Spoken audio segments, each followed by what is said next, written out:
Dear IAS aspirants and other viewers of this video, Indian economy and taxation पर आप दो video देख चुके हैं। जैसे कि पहले पार्ट में जीएसटी, डायरेक्ट इनडायरेक्ट टैक्सेशन, दूसरे पार्ट में आपने sharing of taxes by central government with states and about fiscal health of the states and the centre. अब प्रस्तुत है थर्ड पार्ट, जो कि लास्ट है, जिसमें मोहित गुप्ता जी के साथ चर्चा जारी है और विषय है tax buoyancy for the states, role of RBI in Indian financing and economy, और अंत में विशेष चर्चा है future of taxation in India like GST reforms, international tax trends और ओटीटी वगैरह पर टैक्सेशन की चर्चा। तो आप इस थर्ड इम्पॉर्टेंट पार्ट को देखिए। Thank you. एनके सिंह साहब ने बिहार के मॉडल में टैक्स बॉयेंसी के लिए बहुत बड़ी बात कही थी और टैक्स इलास्टिसिटी थी। तो इसका कुछ फंडा बताइए, क्योंकि ये लोगों को पता नहीं होता टैक्स बॉयेंसी का मतलब क्या है। कि अगर आपकी जीडीपी 10% से ग्रो करी तो आपका जो टैक्स रेट है वो 12% से ग्रो करना चाहिए। Okay, so it is basically how much, मतलब your GDP and your tax, it should grow 1.2%। अगर ये मेरा आंकड़ा एक 1.2% तक आता है तो ये आइडियल माना जाएगा। ये पहले 0.9 था, अब ये बढ़कर थैंक्स टू बहुत अच्छी बात है, थैंक्स टू अच्छी बात है इंडिया के लिए। हाँ, जो आज जो इंडिया का करंट है वो 1.2 है और 1% से ऊपर होना ये एक अच्छा इंडिकेटर माना जाता है। तो वैसे मैं अगला कभी आपका इंटरव्यू करूंगा तो उसमें मुझे ये बताइएगा कि जो नॉर्दर्न स्टेट्स हैं, बिहार, यूपी भी हो गया, और इसमें जो है टैक्स बॉयेंसी का स्कोप बहुत कम है, जबकि साउथ के उनमें बहुत अच्छा है क्योंकि वो कंट्रोल अच्छी तरह कर पाते हैं। तो ये बिहार में यही रेसिपी दी है एनके सिंह साहब ने। अच्छा, अब ये टैक्स इलास्टिसिटी का क्या फंडा है? Sir, tax elasticity is nothing but an efficiency tool. आप अपनी जो आपके जो टैक्स की इलास्टिसिटी मींस एफिशिएंसी, आप कितनी एफिशिएंटली जो आपका जो जीडीपी है और जो टैक्स का रेवेन्यू है उसका जो रेशियो निकल के आता है, उसको कितना एफिशिएंटली आप टैक्स को यूज कर रहे हैं, दैट इज टैक्स इलास्टिसिटी। मतलब ये कि जो माइनिंग होती है चोरी की, जो 50% तो पूरे इंडिया में माइनिंग होती है, उस पर अगर कंट्रोल करें, उसको करें, टैक्स चोरी के और जो कैश ट्रांजेक्शन है इनको करें, तो टैक्स इलास्टिसिटी में ये स्कोप रहता है।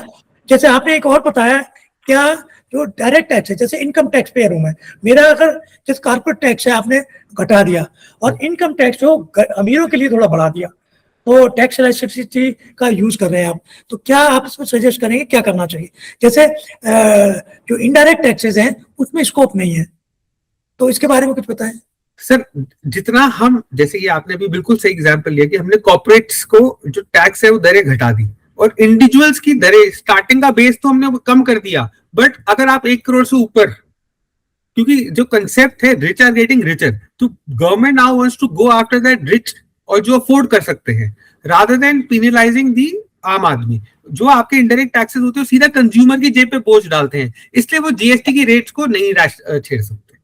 So that is अच्छी बात है, बहुत अच्छी बात है। लेकिन इसमें एक मेरा अपना पर्सनल वो है कि अब टाटा बिरला और अदानी अंबानी को अगर कह दिया जाए कि 100 करोड़ से ऊपर जितना आप कमाओगे तो 80% टैक्स है, तो सोचे कमाने की जरूरत ही नहीं है, तो ये भी डिसइंसेंटिव हो सकता है। तो anyway, but this is one thing which government should think about it. अब ये मुझे बताइए कि आपने जो इकोनॉमी और टैक्सेशन के बारे में कहा, तो इसमें आरबीआई जो है वो फैसिलिटेटर भी है, रेगुलेटर भी, उनके कुछ इंपॉर्टेंट रोल बता दीजिए, तो फिर मैं आखिरी सवाल पे आऊंगा आपके। सर देखिए, जो आरबीआई है it just a manager of government monetary policy. जो भी सरकार निर्णय लेती है when it comes to banking sector, when it comes to printing of currency notes, वो सारी जिम्मेदारी एक मैनेजर की होती है जिसको हम डेट मैनेजर कहते हैं। तो आरबीआई का जो पहला रोल है वो है डेट मैनेजर का। उसके अलावा जो आरबीआई है वो मार्केट जो है, इंडिया की जो भी मार्केट्स हैं उनको रेगुलेट करता है।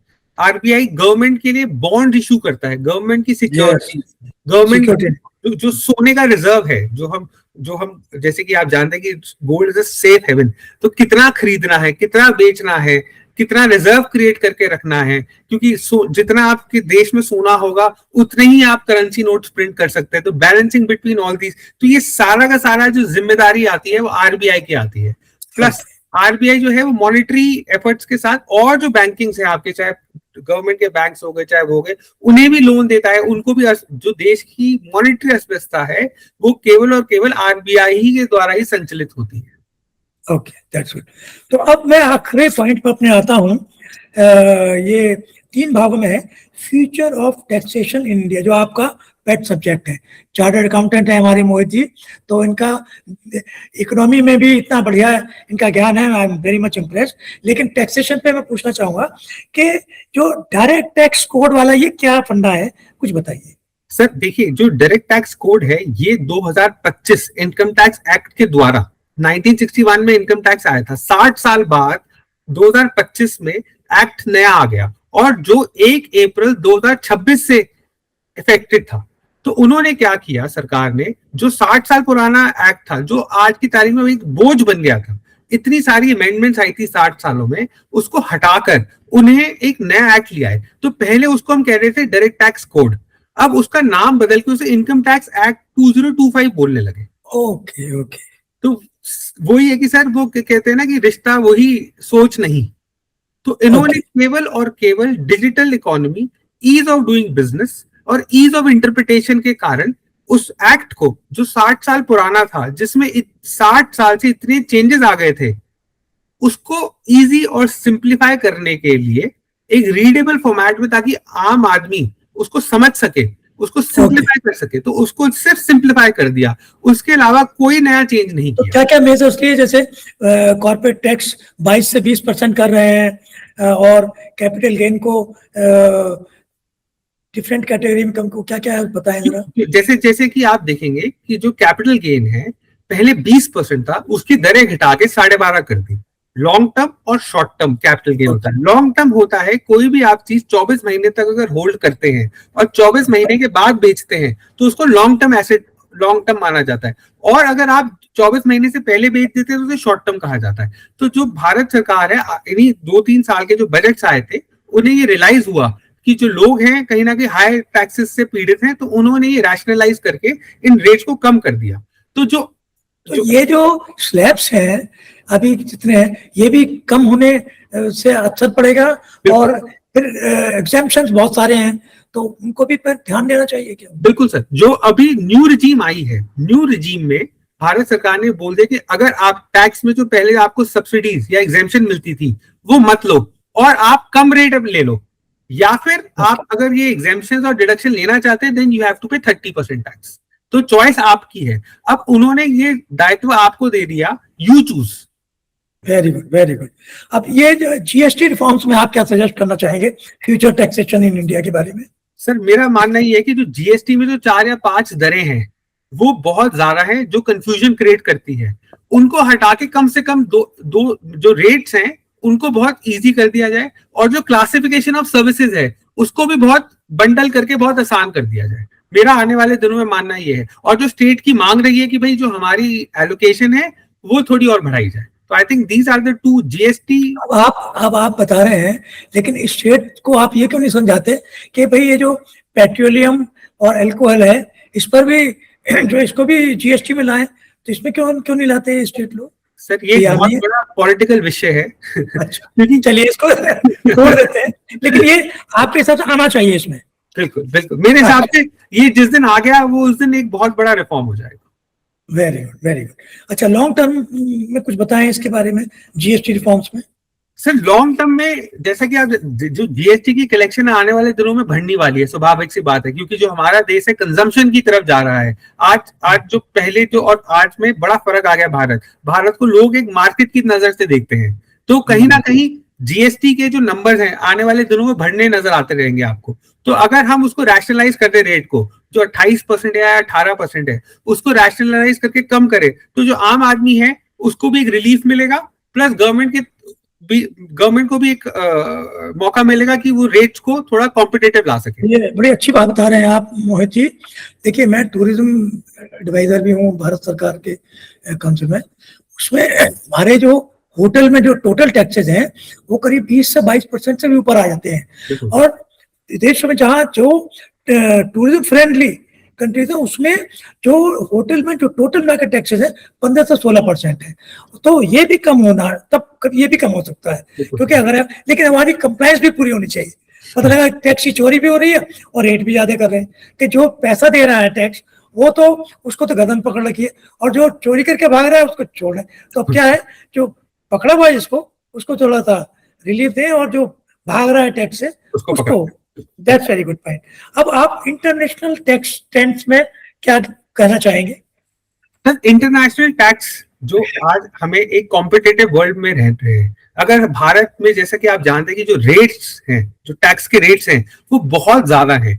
तो अगर जो इंटरनेशनल स्टैंडर्ड जैसे दुबई है, दुबई में 9% का टैक्स रेट है और एक ग्लोबल में पूरी दुहार लगी है कि हम उसको क्यों ना रेट को कम करके 15% कर दें, ताकि जैसे दो देश है जो उसमें आर्बिट्राज रहेगा, चाहे आप इंडिया से खरीदो चाहे आप ब्राजील से खरीदो, हर जगह अगर 15% का टैक्स रेट होगा तो आपका डिसीजन मेकिंग इजी हो जाएगी। आपकी जो टैक्स की चोरी होती है, लोग जो ये स्विट्जरलैंड में जाके पैसा जमा कराते हैं या दुबई जो टैक्स हेवंस होते हैं, वो कल्चर ही खत्म हो जाएगा। तो आने वाले दिनों में उन्होंने जो ये कॉमन रिपोर्टिंग स्टैंडर्ड्स हैं, आप सर आप तो देख ही रहे हैं जो भारत देश है आजकल इंफॉर्मेशन शेयरिंग कितनी ज्यादा चल रही है। ईडी की रेट हमें सुनने में आती है कि दुबई से इंफॉर्मेशन आई है, स्विट्जरलैंड के अंदर काला धन वापस लाओ, कि जितनी भी चीजें अब ये क्यों पॉसिबल हो पा रही है, क्योंकि इंफॉर्मेशन शेयरिंग बहुत लार्ज स्केल पे चल रही है। जो सिस्टम्स हैं वो इतने इंटीग्रेटेड हैं आपस में कि आपकी एक जगह शिकायत होगी तो रेड फ्लैग्स हर जगह हो जाएंगे। तो ऐसा नहीं है कि लोगों को पता नहीं चल रहा। तो जो ईडी है, सीबीआई है या इनकम टैक्स विभाग है, जीएसटी विभाग है,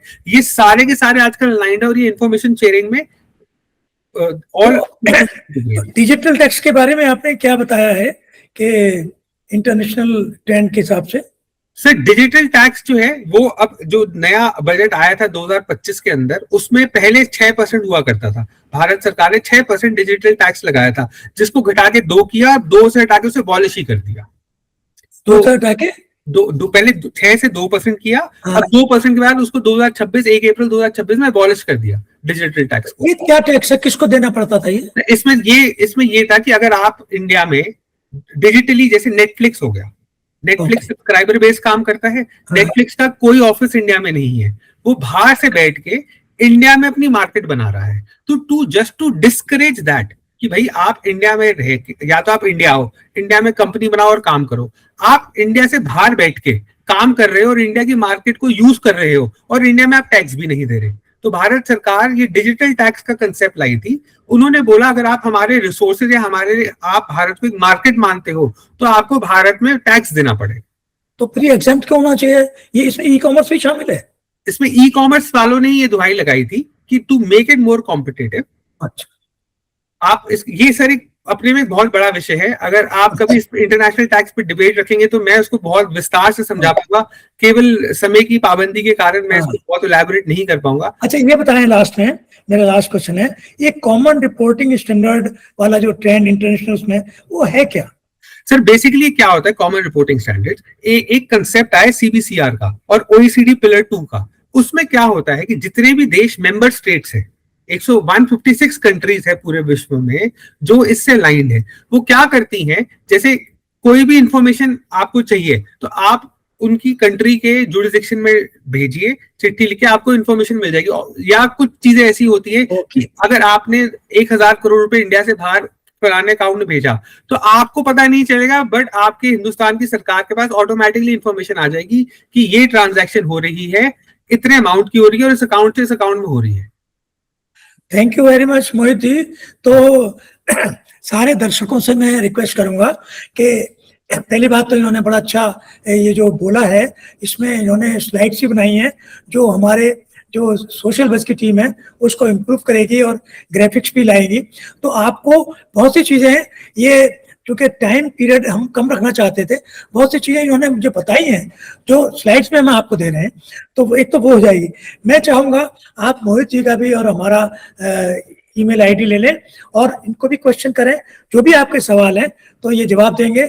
और मोहित जी बहुत बहुत धन्यवाद मेरे इस पोर्टल पे आने के लिए। और बहुत मुझे लगता है इसमें not only for IAS aspirant but आम पब्लिक को ये बहुत अच्छा लगेगा, क्योंकि आपने कुछ ऐसी चीजें बताई हैं जो बेसिक है, हर आम आदमी को जाननी चाहिए। बहुत बहुत धन्यवाद। श्रोताओं और दर्शकों को भी मेरा नमस्कार। Thank you. फ्रेंड्स, इस तरह से आपने हमारे इंडियन इकोनॉमी एंड टैक्सेशन के वीडियो 3 पार्ट में देखे, और मुझे उम्मीद है कि आपको ये पसंद आए होंगे। और यदि हाँ, तो वीडियो को लाइक करें, शेयर करें, तथा सब्सक्राइब नहीं किया है अगर ये चैनल तो सब्सक्राइब करें। धन्यवाद।